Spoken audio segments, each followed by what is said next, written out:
Muy bien, pues vamos a empezar con un estudio respecto del perdón, ese perdón que está muchas veces en la boca de muchos, pero en el corazón no necesariamente se repite.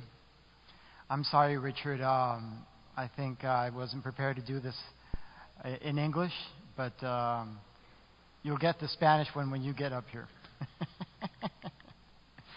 Le estaba comentando al hermano Richard que no lo tenía pensado ahorita platicar en español, me lo voy a aventar todo en español.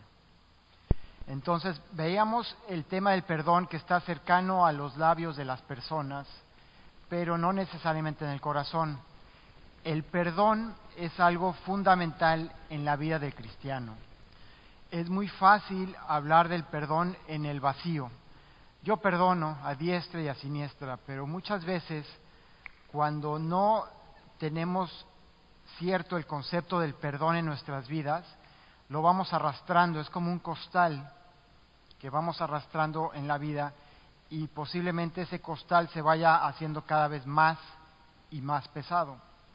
Decía el Señor que su yugo y su carga son ligeras, es decir, la vida en Cristo no tiene por qué ser una serie de cargas innecesarias. Por eso inclusive Cristo le decía a los fariseos, ustedes, que son el ejemplo a seguir según esto, les ponen cargas a las personas que ustedes mismos ni se les ocurre llevar.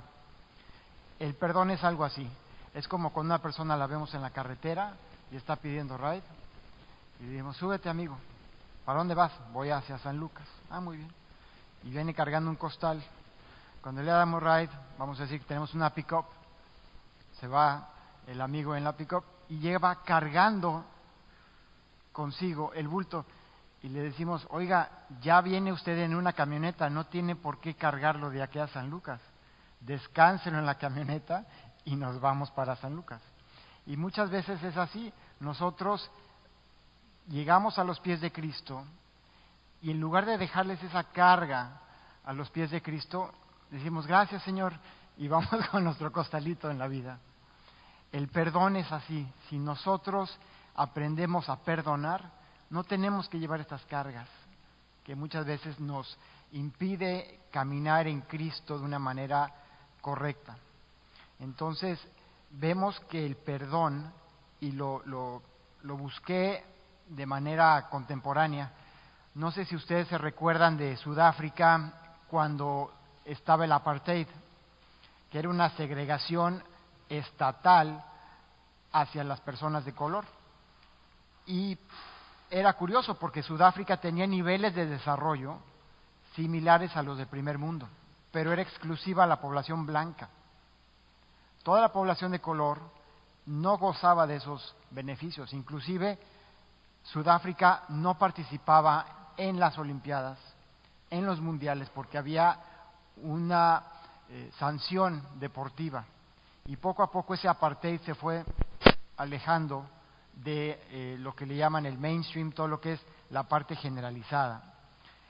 Y había un arzobispo moreno de la Iglesia Católica que decía, Desmond Tutu, no sé si lo llegan a escuchar, y Desmond Tutu decía, sin perdón no hay futuro, sin perdón no hay futuro.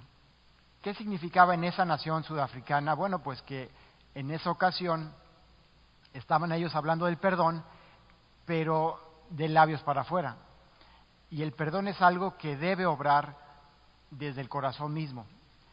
Es importante que nuestro perdón lo llevemos a cabo de una manera cotidiana, que no dejemos, así como la Biblia dice que no dejemos nuestro enojo y llevar a la cama acostado y con enojo, también debemos recordar que este perdón lo debemos llevar, porque cada vez que pasan más días, es como una bola de nieve, se va haciendo más grande, y cuando ya queremos enfrentarlo, los aplasta. Entonces, esta frase creo que es muy importante para, inclusive nosotros que no tuvimos un apartheid estatal, ¿qué tanto hacemos feo a la gente que no tiene recursos en este país, que no tiene las mismas oportunidades quizás que uno? Y ahí quizás el perdón es mutuo, porque así como nosotros perdonamos las ofensas que nosotros, a nosotros nos hacen, ellos también deben perdonarnos. Muchas veces el perdón es eso, es la esencia de la vida cristiana. Y vemos cómo, por ejemplo, en el Salmo 32, 1, que es donde vamos a empezar el día de hoy, Salmo 32, 1, habla precisamente del perdón. Bienaventurado aquel cuya transgresión ha sido perdonada y cubierto su pecado. ¿Qué significa esto de transgresión? Esa palabra, un sinónimo. Transgresión. ¿Nadie? Dañar a alguien es una transgresión, ¿ok? ¿Alguna? También, herir. Es contravención a la ley. Cuando hay una transgresión, quiere decir que es una infracción al orden establecido. Es una infracción, por ejemplo, ir a más velocidad en un tramo de zona escolar de la que está permitida. Esa es una transgresión ¿a qué? Al reglamento de tránsito. La transgresión en la parte espiritual es una infracción al orden espiritual, a la regla espiritual que está establecida en la palabra de Dios. Entonces, dice aquí el salmista, bienaventurado aquel cuya transgresión ha sido perdonada y cubierto su pecado. Es curioso cómo en el Viejo Testamento o Antiguo Testamento se cubría el pecado. Quiere decir que era como esta alfombra abajo, pero si uno descubría la alfombra, ahí estaba el pecado. ¿Qué pasó con Cristo? Cristo redimió del pecado. Si uno va y busca el pecado, ya no está en el Nuevo Testamento con el Nuevo Pacto. Eso es otra parte importante que ustedes deben entender. El perdón en Cristo es total y absoluto. Es algo que en inglés se escucha mucho. To forgive is to forget. El perdonar es olvidarnos. No, yo ya lo perdoné, pero cada vez que lo veo, uy, me acuerdo. Es que no estoy llorando, me estoy acordando. Realmente es difícil, porque por supuesto que me pasa en mi propia vida y seguramente en la suya, que hay gente que nos hace daño y pues realmente no dimos pie a eso. No dimos pie a eso.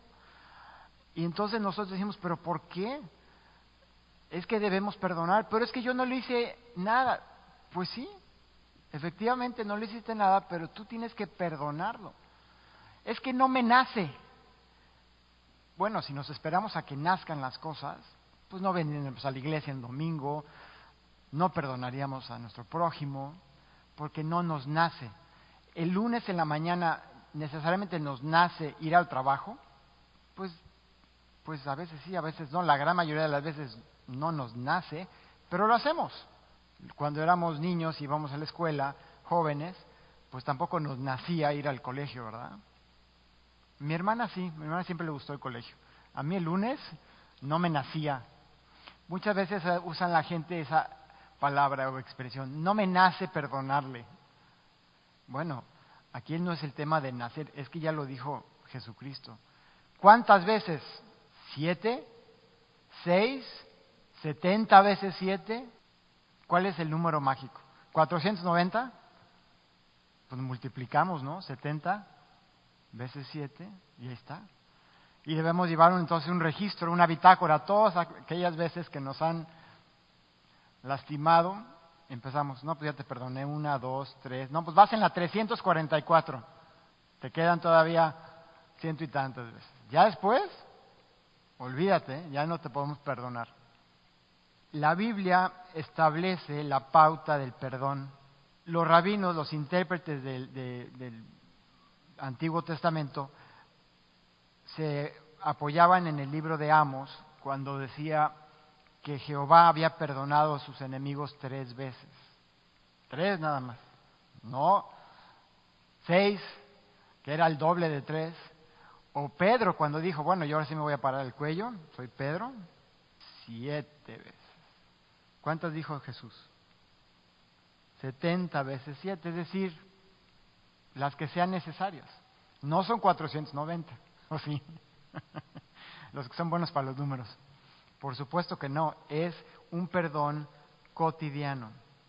Salmo 32, bienaventurado aquel varón cuya transgresión ha sido perdonada. Y lo primero que tenemos que acordarnos en el perdón, cuando alguien está acusándonos, ¿cuántos dedos apuntan hacia la persona que está acusando? 1. ¿Y cuántos dedos hacia la persona que está haciendo esa acusación? O sea, cuando tú apuntas a alguien, que esto no se debe hacer desde el púlpito, ¿cuántos dedos me están apuntando a mí? 3, ¿no? Entonces son situaciones que necesariamente las tenemos que llevar a los pies de Cristo. Y uno dice, pero ¿por qué tengo que perdonar? Bueno, pues el ejemplo es claro. Cristo en la cruz. Cristo en la cruz clavado por algo que no había hecho. Perdonó, inclusive desde la cruz, con el dolor. Perdona a los padres porque no saben lo que están haciendo. Desde ese momento. No dijo, espérense a que cuando baje de la cruz les voy a dar su merecido, ¿eh? Cuando regrese con todas mis huestes, les va a tocar. No, les dijo, perdona a los padres. El primer mártir de la iglesia, Esteban, ¿qué hizo? Lo estaban apedreando. En el momento cuando lo estaban apedreando. O sea, es una muerte terrible. Porque es una situación, me acuerdo un poco de la canción de Mecano cuando dice la de sobre Bruces 3 cruces, ¿no? Una que más le dolió y una que más le mató. Entonces primero viene la que duele y luego la que mata. Que es una muerte terrible. Sin embargo, Esteban, ¿qué dijo? Lo mismo que Jesús. Perdona a los padres porque no saben lo que hacen. Cuando nosotros entendemos este concepto, si Cristo perdonó, ¿merecía Jesús el perdón de las personas? Es decir, ¿Jesucristo efectuó algo que requería el perdón de las personas? ¿Sí o no? ¿Jesucristo pecó? Por supuesto que pisó algunos callos de la religiosidad, sacó a la gente del templo, llamó a gente hipócritas, generación de víboras, pero no era pecado.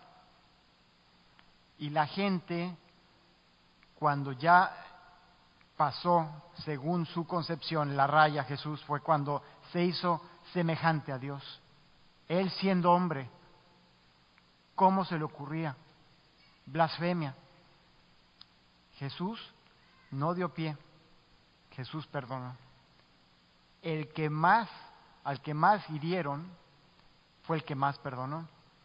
Y a nosotros, con cositas que nos hacen, es que me hizo esto, tal cosa. Fue en el año 1984. Hoy eran las Olimpiadas de Sarajevo, los que ya tienen la edad suficiente para saber, era una ex de Yugoslavia, en donde estaban los Juegos de Invierno. Ahorita están creo que ya acabaron los de invierno en Corea del Sur, en Pyeongchang. Entonces, pues hace 34 años, yo sí lo recuerdo, estaba en estos Juegos. Y en ese entonces, y empiezan, la suegra, el cuñado, el hermano, el maestro de escuela, el compañerito, compañerita, y lo vamos arrastrando. Entonces es esa imagen del costal, con todas esas cosas que vamos depositando, ¿no? Todas esas cosas que nos han hecho, y ahí vamos en la vida, arrastrando nuestro costal. Y no vamos a permitir que nadie nos infrinja nuestro orden, porque nosotros somos impolutos, no tenemos mancha. ¿Qué pasó con José? ¿Se acuerdan de José el soñador? Él también, como una figura de Jesús, lo encarcelaron, porque a Jesús no lo encarcelaron, lo mataron sin juicio previo. A José lo pusieron en la cárcel, estuvo 13 años en la cárcel, 13. O en términos mexicanos, 2 sexenios, muerte civil. ¿Qué pasó? No hizo las cosas que se le acusaban, que se había acostado con la